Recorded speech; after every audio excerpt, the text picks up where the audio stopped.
Number 5, Number 4, Number 3, Number 2, Number 1.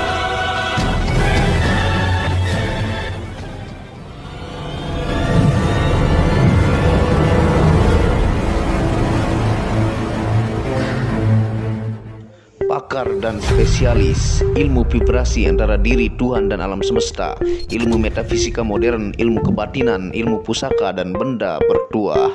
Update video terbaru dengan mengklik gratis, subscribe dan lonceng notifikasi gratis, dan selamat menikmati.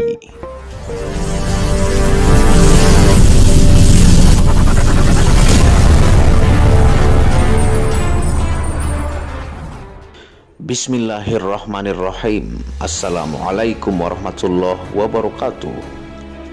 Alhamdulillahirabbil alamin, wassalatu wassalamu ala asyrafil anbiya'i wal mursalin sayyidina Muhammad wa ala alihi wa sahbihi ajma'in. Rabbi shrah li sadri wa yassir li amri wahlul 'uqdatam min lisani yafqahu qawli. Alhamdulillah, bersama saya lagi dengan Muhammad Hamdan Al-Ghazali dalam Tauhid Metafisik. Pada kesempatan yang berbahagia ini kita akan membahas tentang 9 jenis roh di dalam diri. Tonton video ini sampai selesai supaya tidak menjadi fitnah dan tidak gagal faham. Selamat menikmati. Sebelum kita memulai video ini, jangan lupa Anda bantu dukung channel ini dengan mengklik lambang merah subscribe gratis dan klik lonceng notifikasi gratis untuk tahu tentang ilmu vibrasi antara diri dengan alam semesta, ilmu metafisika modern, ilmu kebatinan, dan ilmu benda bertuah. Alhamdulillah, pada kesempatan kali ini kita akan membahas tentang 9 roh dalam diri. Pada diri manusia terdapat 9 jenis roh, masing-masing mempunyai fungsi sendiri-sendiri. Ke-9 macam roh yang ada pada manusia itu adalah: yang pertama, roh idofi adalah roh yang sangat utama bagi manusia. Disebut juga jauhar awal suci, karena roh inilah maka manusia dapat hidup. Sering disebut nyawa, karena bila roh tersebut keluar dari raga, maka manusia yang bersangkutan akan mati. Roh idopi merupakan sumber dari roh-roh lainnya akan turut serta. Tetapi sebaliknya, kalau salah satu roh keluar dari raga, maka roh idopi tetap akan tinggal di dalam jasad atau raga, dan manusia itu tetap hidup. Bagi mereka yang sudah sampai pada iradat Allah atau kebatinan tinggi, tentu akan bisa menjumpai roh idopi ini dengan penglihatannya. Wujudnya mirip diri sendiri, baik rupa maupun suara, serta segala sesuatunya bagai berdiri di depan cermin. Meskipun roh-roh yang lain juga demikian, tetapi kita dapat membedakannya dengan roh idopi yang satu ini. Alamnya roh idopi berupa nur atau cahaya terang benderang, dan rasanya sejuk tentram, bukan dingin. Tentu saja kita dapat menjumpainya bila sudah mencapai tingkat insan kamil. Yang kedua, roh robbani. Roh robbani yang dikuasai dan diperintah oleh roh idofi. Alamnya roh robbani ini ada dalam nur atau cahaya kuning diam tak bergerak. Bila kita berhasil menjumpainya, maka kita tak mempunyai kehendak apa-apa. Hati pun terasa tentram, tubuh tak merasakan apa-apa. Yang ketiga, roh rohani. Roh rohani ini pun juga dikuasai oleh roh idofi.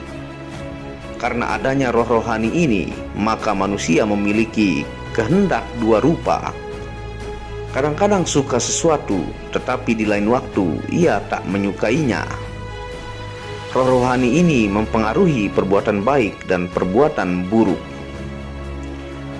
Roh rohani inilah yang menempati pada 4 jenis nafsu, yaitu nafsu lawamah, nafsu amarah, nafsu sufiyah, nafsu mulhamah atau mutmainnah. Kalau manusia ditinggalkan oleh roh rohani ini, maka manusia itu tidak mempunyai nafsu lagi, sebab semua nafsu manusia itu roh rohani yang mengendalikannya. Roh rohani ini sifatnya selalu mengikuti penglihatan yang melihat. Di mana pandangan kita tempatkan, di situ roh rohani berada.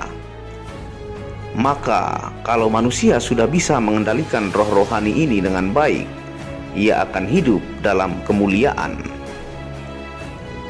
Sebelum kita dapat menjumpai roh rohani, terlebih dulu kita akan melihat bermacam-macam cahaya bagai kunang-kunang.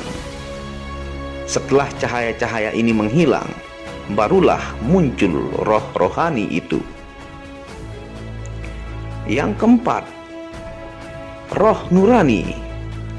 Roh nurani ini di bawah pengaruh roh idofi. Roh nurani ini mempunyai pembawa sifat terang, menjadikan manusia yang bersangkutan jadi terang hatinya. Kalau roh nurani meninggalkan tubuh, maka orang tersebut hatinya menjadi gelap, dan gelap juga pikirannya. Roh nurani ini hanya menguasai nafsu mutmainnah saja. Maka bila manusia ditunggui roh nurani, maka nafsu mutmainnahnya akan menonjol, mengalahkan nafsu-nafsu lainnya. Hati orang itu akan menjadi tentram, perilakunya pun baik dan terpuji.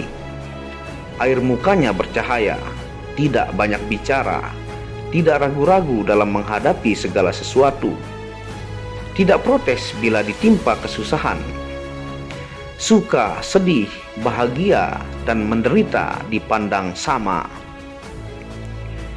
Yang kelima, Roh Kudus atau Roh Suci. Roh Kudus atau Roh Suci juga di bawah kekuasaan Roh Idofi. Roh Kudus atau Roh Suci ini mempengaruhi orang yang bersangkutan untuk mau memberi pertolongan kepada sesama manusia, mempengaruhi berbuat kebajikan, dan mempengaruhi berbuat ibadah sesuai dengan kepercayaan yang dianutnya. Yang keenam disebut juga dengan roh rohmani. Roh rohmani disebut juga roh pemurah karena diambil dari kata rohman yang artinya pemurah, di bawah kekuasaan roh idofi juga. Roh rohmani ini mempengaruhi manusia bersifat sosial, suka memberi. Yang ketujuh, ada roh jasmani. Roh jasmani yang juga di bawah kekuasaan roh idopi. Roh jasmani ini menguasai seluruh darah dan urat syaraf manusia. Maka semua dapat merasakan adanya rasa sakit, lesu, lelah, segar, dan lain-lain. Bila roh jasmani ini keluar dari tubuh, maka jika ditusuk jarum pun tubuh tidak akan terasa sakit. Kalau kita berhasil menjumpainya, maka wujudnya akan sama dengan kita, hanya berwarna merah. Roh jasmani ini menguasai nafsu amarah dan nafsu hewani. Nafsu hewani ini memiliki sifat dan kegemaran seperti binatang. Misalnya, malas, suka bersetubuh, serakah, mau menang sendiri, dan sebagainya. Yang kedelapan, roh nabati. Roh nabati ini juga di bawah kekuasaan roh idofi. Roh nabati yang mengendalikan perkembangan dan pertumbuhan badan. Dan yang terakhir, roh rewani. Roh rewani adalah roh yang menjaga raga kita, juga di bawah kekuasaan roh idofi. Bila roh rewani keluar dari tubuh, maka orang yang bersangkutan akan tidur. Bila masuk ke tubuh, orang akan terjaga. Bila orang tidur bermimpi dengan arwah seseorang, maka roh rewani dari orang bermimpi itulah yang menjumpainya. Jadi mimpi itu hasil kerja roh rewani yang mengendalikan otak manusia. Jadi kepergian roh rewani dan kehadirannya kembali diatur oleh roh idofi. Demikian juga roh-roh lain di dalam tubuh sangat dekat hubungannya dengan roh idopi. Itulah penjelasan singkat dari video Muhammad Hamdan Al-Ghazali.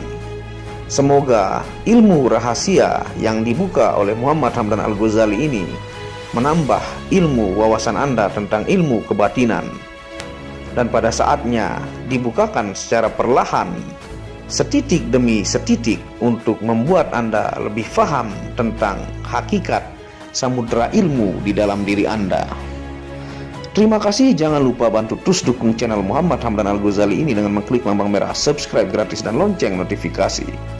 Anda bisa mengunjungi second channel saya, yaitu Tauhid Metafisik Channel, yang banyak membahas tentang ilmu mustika, pusaka, dan sejarahnya. Dan Anda bisa mengunjungi channel ketiga saya, yaitu Maniak Akik Channel, yang banyak membahas gemstone secara internasional, gemologi, kandungan mineral, secara aura, zodiak, secara metafisika modern. Wabillahi taufiq wal hidayah. Sebelum mengakhiri video ini, Anda akan sedikit melihat review baju sufi. Assalamualaikum warahmatullahi wabarakatuh. Tauhid Metafisik Produk menjual baju-baju sufi sebagai pengingat kemurnian batin diri dan batin orang lain yang melihatnya, menyebarkan virus-virus cinta ketika memakainya dimanapun berada. Tersedia semua jenis ukuran laki-laki dan perempuan, baik panjang dan pendek. Harga promo murah dengan kualitas cotton dan sablon terbaik.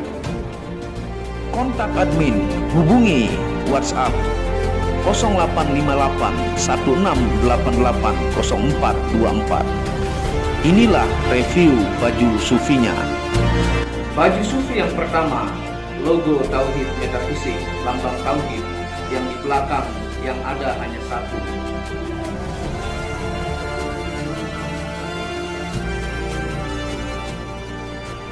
Baju sufi yang kedua, aku lebih memilih menjadi orang murni. Logo di belakang baju adalah Tauhid Metafisik. Baju sufi yang ketiga, ketika hawa nafsu takluk maka damailah dunia. Tulisan di belakang adalah logo Tauhid Metafisik.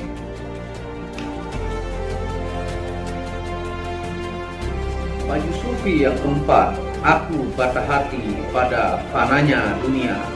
Tulisan di belakang baju adalah logo Tauhid Metafisik.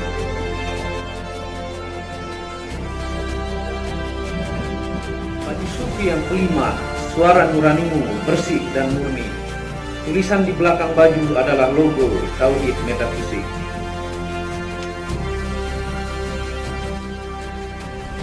Baju sufi yang keenam, ego diri adalah dinding pembatas antara diri dengan Tuhan. Tulisan di belakang baju adalah logo Tauhid Metafisik.